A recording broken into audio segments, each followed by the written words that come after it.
مسلک حدیث والوں کا دعویٰ ہے کہ ہم قرآن و حدیث کو فالو کرتے ہیں، تو قرآن و حدیث کے مطابق اکٹھی 3 طلاقیں دینے سے 3 ہی ہوتی ہیں، کہیں بھی نہیں ہے کہ اکٹھی 3 طلاقیں دینے سے 1 ہوتی ہیں۔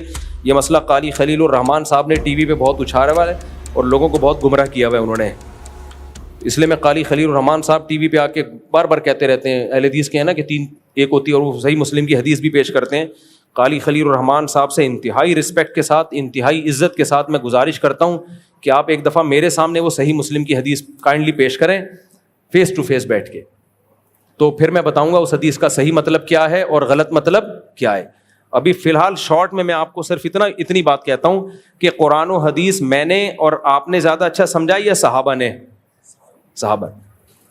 میں اہل حدیث سے کہتا ہوں بھائی ایران توران چھوڑ دو، امام طحاوی نے فلانی صدی میں یہ لکھا اور فلانے دیوبندی نے یہ فتویٰ دیا، چھوڑ دو کس نے کیا لکھا، کسی ایک صحابی سے دکھا دو یار جس نے رخصتی کے بعد اکٹھی 3 طلاقوں کو ایک کہا ہو، اور میں آپ کو بہت سارے صحابہ سے صحیح سند سے دکھا سکتا ہوں جب بھی ان سے مسئلہ پوچھا گیا 3 طلاقوں کا انہوں نے سب نے یہی کہا 3 ہو گئی ہیں، حالانکہ دینے والے نے غصے میں دی، دینے والا دے کے پچھتایا ہے، لیکن انہوں نے کہا کوئی راستہ نہیں ہے۔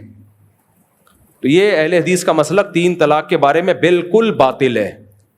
کبھی سعودیہ کے مفتی کا فتویٰ لا رہے ہوتے ہیں، بھائی یہ آج کل کے دور کے مفتی ہیں، ان کی کوئی حیثیت ان صحابہ کے مقابلے میں نہیں ہے، ہم احترام کرتے ہیں سعودیہ کے مفتیان کرام کا بھی، لیکن یہ آج کل کا حساب کتاب ہے، کوئی اعتماد نہیں کیا جا سکتا، یا تو دین نہیں ہوگا، گورنمنٹ سے متاثر ہوں گے، یا دین ہوتا ہے وہ عمق اور مسائل میں گہرائی نہیں ہوتی۔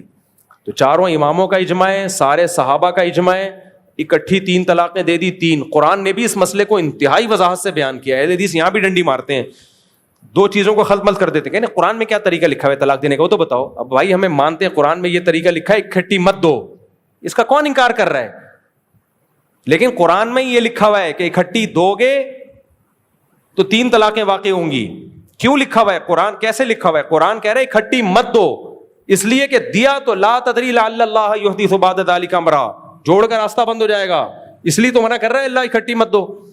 ہمارے نبی کے سامنے ایک شخص آیا، اکٹھی 3 طلاقیں دی، آپ کو اطلاع ملی، آپ غضبناک ہو کے کھڑے ہو گئے، ایلعبوا بکتاب اللہ وانا بین اظہرکم، آپ کو اتنا غصہ کیوں آیا؟ صحابی نے کہا یا رسول اللہ حکم دے میں اس کی گردن اڑا دوں جس نے اکٹھی 3 طلاقیں دی ہیں۔ یہ غصہ کیوں آ رہا ہے؟ اس لیے کہ ہو گئی ہیں، گھر اجڑ گیا غصے میں، نہیں ہوئی ہوتی تو آپ اتنا غصہ تھوڑی کرتے، کہتے کوئی بات نہیں تو 100 بھی دے دے تو 1 ہوگی۔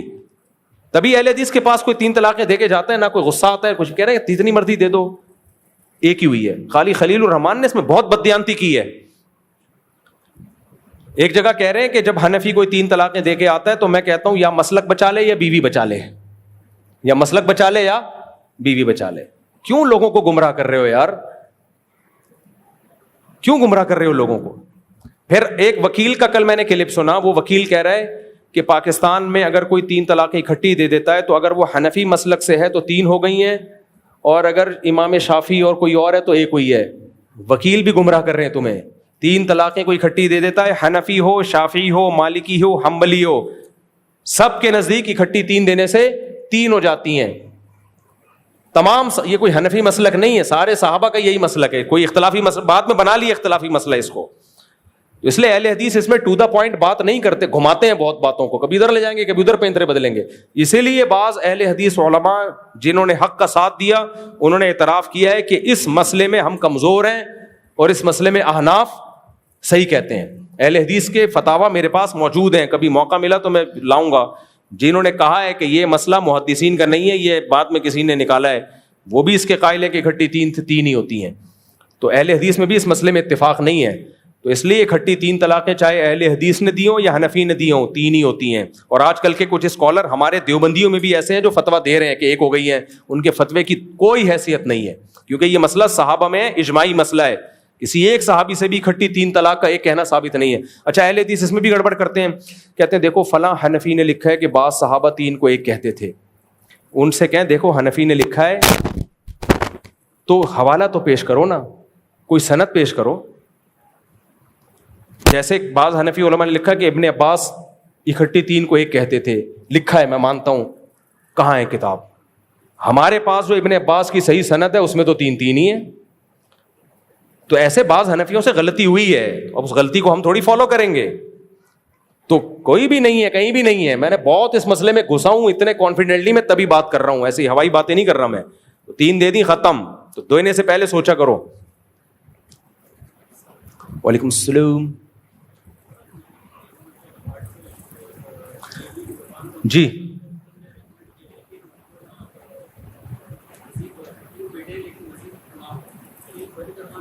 دیکھو, مستقل رحم کو بند کروا دینا, مستقل رحم نکالوا دینا, یہ حرام ہے, ناجائز ہے. اگر ڈاکٹر کہہ رہے ہیں کہ اب مزید بچہ ہوا تو عورت کی صحت کو نقصان ہوگا, تو وہ تدابیر اختیار کریں جو حمل روکنے کی ہوتی ہیں, وقتی اور عارضی, اسی سے روکے رکھیں. اور ڈاکٹر اس میں چھوڑ بھی رہے ہوتے ہیں, بہت سارے واقعات ہیں, ڈاکٹر نے کہا بچہ ہو گیا تو نقصان ہوگا, ہو گیا کچھ بھی نہیں ہوا, پھر فاٹ ہے عورت. لیکن بہرحال یہ ڈاکٹر کی فیلڈ ہے, میں اس میں ٹانگ نہیں اڑاتا. ارشاد.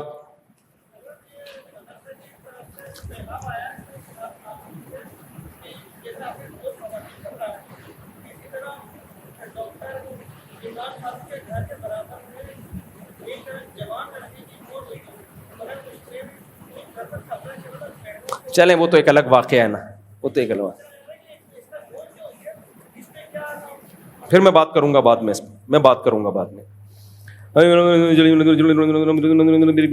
کاروبار کرتا ہوں میں, پرفیوم کا کاروبار کرتا ہوں میں بھی, اور آتا ہے اور اپنے پرفیوم بوتل خرید کر, ہاں کام دیکھو کیا کر رہے ہیں.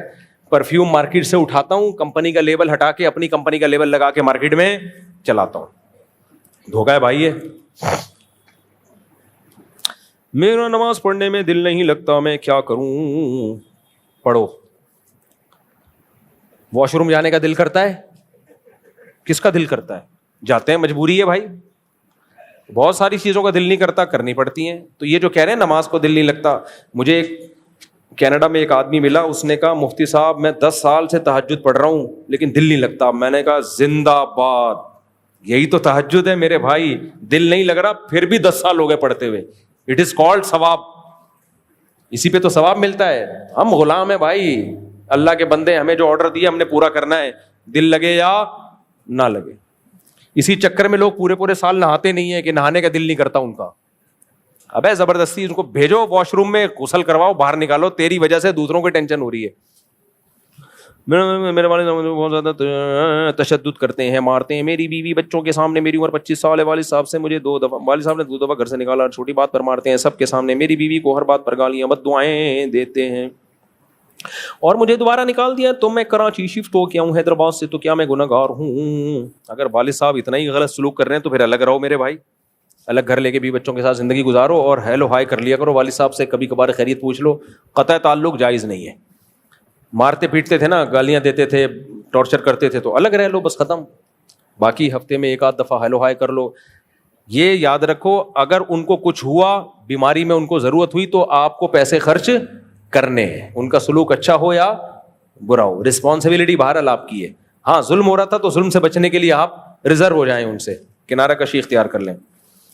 مفتی صاحب کا جس میں مفتی صاحب کے بقول کی فکر بلوچستان میں مسلح جنگ میں اگر فوج کسی بے گناہ کو گرفتار کریں, شہید فوج کی نیچائز. لمبا جواب ہے اس کا بہت. مفتی صاحب آپ ماں باپ کے حقوق بیان کرتے ہیں, آج آپ اولاد کے حقوق بھی بیان کر دیں. میرے والد مجھ پہ بہت زیادہ تشدد کرتے ہیں, اس پہ بھی بہت دفعہ بیان کر چکا ہوں میرے بھائی. مفتی صاحب میرے 3 بیٹے, آخری سوال ہے, ملک سے باہر چلے گئے. میں نے بھی ان کو روکا نہیں کہ کل مجھے ہی برا بلا نہ کہے. آپ نے ہمارے فیوچر کا بیڑا غرق کر دیا. جس عمر میں مجھے بیٹوں یا پوتوں کو دیکھنا تھا, اس عمر میں لمبا سوال ہے, اس کا خلاصہ میں سمجھ گیا ہوں. 3 بیٹوں کو ملک میں سے باہر بھیج دیا کمانے کے لیے, اب تنہائی میں وقت گزار رہے ہیں. تو یہ تو ہوتا ہے. دیکھو قرآن کے الفاظ دیکھو, قرآن کہہ رہا ہے وَبَنِينَ شُهُودًا. اللہ کہہ رہے ہیں سورہ مدثر میں, ایک کافر کی برائی بیان کر رہے ہیں کہ اس پر ہم نے اتنی نعمتیں دیں, ان نعمتوں میں ہم نے اس کو کیا دیا؟ وَبَنِينَ شُهُودًا, حاضر رہنے والے بیٹے. اس سے پتہ چلتا ہے کہ بیٹا حقیقی نعمت جب ہے جب وہ آپ کے سامنے بولو موجود. وَبَنِينَ شاہد سے نکلا ہے حاضر. اولاد آپ کے سامنے ہونی چاہیے بڑھاپے میں. 1 آدھ بچہ چلو چلا جائے کمانے کے لیے, باقی تو رہے نا. وہی ہے 2-3 بچوں کا وبال. بچے ہول سیل کے حساب سے پیدا کرو میرے بھائی. اللہ نے تمہیں اتنا ابھی جوانی میں آپشن دیا, بڑھاپے میں تمہارے پاس باتوں کے علاوہ کچھ بھی نہیں بچے گا. تو پھر ایک آدھ باہر چلا جائے کمانے کے لیے, وہ بھی ضرورت ہے, باقی تمہارے پاس رہیں. پھر یہ چلے جائیں, وہ آ جائے, بیٹیاں آتی جاتی رہیں. ہم تو ایسے لوگوں کو بھی جانتے ہیں, باہر بڑے اچھے رشتے آئے بیٹیوں کے, انہوں نے کہا نہیں یار ہم بیٹی کو اتنا دور بھیجیں کہ عید بقرعید پہ بھی نہ آ سکے تو کیا فائدہ. اب وہ تو خیر بڑے نقصان سے بچنے کے لیے چھوٹا نقصان برداشت کرنا پڑتا ہے, لیکن وہ تو یہ بھی نہیں چاہتے کہ بیٹیاں ہم سے بہت دور ہو جائیں. تو اولاد کی نعمت سے بڑی دنیا میں کوئی نعمت نہیں ہے. تو اس لیے اپنے سارے بچوں کو نہیں باہر بھیج دیا کرو. اور بچوں کو بھی چاہیے کہ یار اگر ایک دو چلے گئے ہیں تو باقی نہ جائیں. بولیں یار میں کیسے چھوڑ کے جاؤں, میرے ماں باپ اکیلے ہو جائیں گے. سیالکوٹ میں ہمارے ایک جاننے والے تاجر ہیں, ان کے لیے باہر سے بہت اچھی آفر آئی تھی. ان کے ایک بھائی باہر چلے گئے, ان کے لیے بھی آفر آئی, ملک کے حالات صحیح نہیں تھے, انہوں نے کہا میں بھی باہر جاتا ہوں. کہتے ہیں لیکن میں نے مولانا طارق جمیل صاحب سے مشورہ کیا کہ میں باہر چلا جاؤں, میرے ماں باپ اکیلے ہو جائیں گے. اور ماں باپ مجھے اجازت تو دے رہے ہیں میری ضرورت کو دیکھتے ہوئے, لیکن مجھے پتا ہے یار ان کی بیچاروں کی کیا زندگی ہوگی. ماں کی آنکھیں باپ کی آنکھیں تو ٹھنڈی اولاد کو دیکھ کے ہوتی ہیں. کہتے ہیں مولانا طارق جمیل صاحب نے مجھے کہا کہ دیکھو کیا وہاں کوئی اور اللہ ہے کھلانے والا, یہاں کوئی اور اللہ ہے؟ دونوں جگہ ایک ہی اللہ ہے بھائی. کہہ رہے میں نے کہا ایسی کی تیسی یار, میں اپنے ماں باپ کو نہیں چھوڑ کے جاؤں گا. کہہ رہے ہیں اور میں نے ماشاءاللہ ان کی دولت دیکھی ہے, اتنی بڑی فیکٹری ان کی, اتنی اللہ نے برکت دی. کہہ رہے ہیں یہ سب ماں باپ کی خدمت کا نتیجہ ہے. باہر والے سے زیادہ کما رہے ہیں, عیش کر رہے ہیں. تو میں نہیں کہہ رہا باہر مت جائیں, لیکن ماں باپ کو اکیلا مت چھوڑ کے جاؤ یار. تو پھر ماں باپ کی بھی غلطی ہے نا, کنجوسی کی کیوں تم نے اولاد پیدا کرنے میں. لگا تو یار تیسی سوسائٹی کی ایسی کی. جو لوگ مجھ پہ ترس کھا رہے ہوتے ہیں, مجھ صاحب کے اتنے بچے ہائے ہائے ہائے, میں کہتا ہوں میں تم پہ ترس کھا رہا ہوں. کم بختو, اللہ پہ توکل کرو, اللہ پہ اعتماد کرو, تمہارے چہروں پہ نور آئے گا, خوشیاں آئیں گی. یہ یہودیوں کی طرح کیلکولیٹر لے کے دیکھو. تبلیغ میں ہم لوگوں کو نکلنے کا کیوں کہتے ہیں, ایک چیز نا تبلیغ والے گھسیڑ دیتے ہیں باڈی کے اندر, اللہ سے ہوتا ہے اللہ کے غیر سے نہیں ہوتا. ایسے سافٹ ویئر ڈال دیتے ہیں نا اندر کہ یقین آ جاتا ہے کہ واقعی کس سے ہوتا ہے. وہ یہ نہیں کہتے کہ اسباب مت اختیار کرو, اسباب تو اختیار کرنے ہیں, لیکن ہوتا کس سے ہے؟ اللہ. یہی تو سیکھنا ہے. آج اللہ پہ ایمان تو ہے, لیکن ایسا ایمان تو یہودی کا بھی ہے میرے بھائی, ایسا تو انگریز کا بھی ایمان ہے. ایسے ایمان کا کرنا کیا ہے؟ سب کچھ ہی اگر اسباب میں ہے تو پھر اللہ کو بیچ میں لانے کی کیا ضرورت ہے یار. کچھ اسباب کرتے ہیں, کچھ کون کرتا ہے؟ اللہ کرتا ہے. تو اللہ کو سوسائٹی میں ان کرنا پڑے گا. وہ یہی ہے کہ بھائی اللہ جہاں اسباب اللہ نے اختیار کرنے کا حکم دیا وہاں اسباب اختیار کرنے, جہاں اپنے اوپر توکل کا حکم دیا وہاں اسباب کی ایسی کی تیسی. تبلیغ جماعت کے اصول پر ایک اعتراض ہے کہ وہ شادی کے بعد 7 ماہ اور سال پہ بیچتے ہیں, اس طرح تو وہ بیوی سے بہت دور ہو جائیں گے اور اس کے حقوق اور فتنے میں پڑنے کا اندیشہ ہے. بیوی کو بھی ساتھ لے کے چلے جاؤ میرے بھائی. میں نے تو نہیں دیکھا کہ شادی کرتے ہی وہ حکم دیتے ہیں. وہ یہ تو کہہ دیتے ہیں کہ شادی کو ڈیلے کر دو, پہلے وقت لگا لو. میرا کزن ہے, اس کی بیوی کہہ رہی ہے کہ مجھے الگ گھر لے کر دو, لیکن ابو کہتے ہیں کہ اسے طلاق دو. اگر الگ دیتا ہوں تو ماں باپ کی خدمت کیسے کروں؟ میرا کزن ہے, اس کی بیوی کہہ رہی ہے کہ مجھے الگ گھر لے کر دو, لیکن ابو کہہ رہے ہیں کہ طلاق دو. نہ, طلاق تو مت دو ابو کے کہنے سے, جب تک واقعی ثابت نہیں ہو جاتا کہ بیوی ماں باپ کے ساتھ بہت زیادہ زیادتی کر رہی ہے. ویسے تو حدیث میں حکم ہے کہ باپ کے حکم ماننا چاہیے. اگر باپ کہہ رہے بیوی کو طلاق دو تو دے دینی چاہیے, لیکن اس حدیث کا مطلب ہے کہ اس دور کے باپ کی بات ہو رہی ہے جہاں ظالم نہیں ہوتے تھے. آج کل تو پتہ نہیں ہوتا ابا اپنے حقوق کی بات کر رہے ہیں یا کچھ ظلم کر رہے ہیں اس کے اوپر.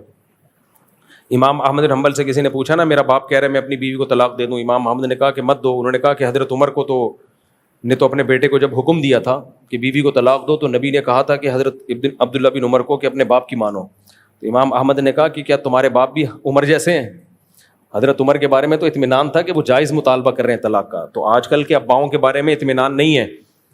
تو اس لیے ابا اگر کہہ رہے ہو بیوی کو چھوڑ دو تو پہلے علماء سے مشورہ لے لو کہ بیوی کا کچھ قصور ہے بھی یا نہیں ہے.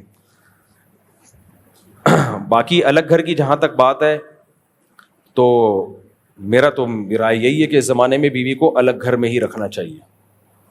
دیکھو جوائنٹ فیملی کے بہت فائدے ہیں, بہت زیادہ فائدے, لیکن یہ جب ظرف بڑھاؤ. آج کل ظرف ہیں بہت چھوٹے ظرف ہیں. اور خواتین ایک دوسرے پہ ایسی ٹاؤنٹنگ کرتی ہیں, ایسا طنز کرتی ہیں کہ وہ ڈپریشن کا مریض بنا کے چھوڑتی ہیں. اب آپ کی اماں آپ کے سامنے بہت اچھی ہوگی آپ کی بیوی کے ساتھ, ہمیں نہیں پتا علیحدگی میں وہ کیا کر رہی ہوگی. آپ کی بیوی آپ کے سامنے آپ کی ماں کے ساتھ بہت اچھی ہوگی, آپ کی غیر موجودگی میں کیا کیا طنز تانے مار رہی ہے آپ کی ماں کو, ہمیں نہیں پتا. بہتر تو یہی ہے کہ جوائنٹ فیملی میں رہو, مل جل کے رہو, محبتیں ہوتی ہیں, ایک دوسرے کا خیال ہوتا ہے, لیکن یہ جب ہے جب سب کے ظرف بڑے ہوں. آج کل ظرف مارکیٹ سے کیا چل رہے ہیں, شارٹ چل رہے ہیں. تو ظرف بڑے ہوں تو اکٹھے رہنے کے ہی فائدے ہیں, نہیں ہو تو بھائی پھر علیحدگی بہتر ہے.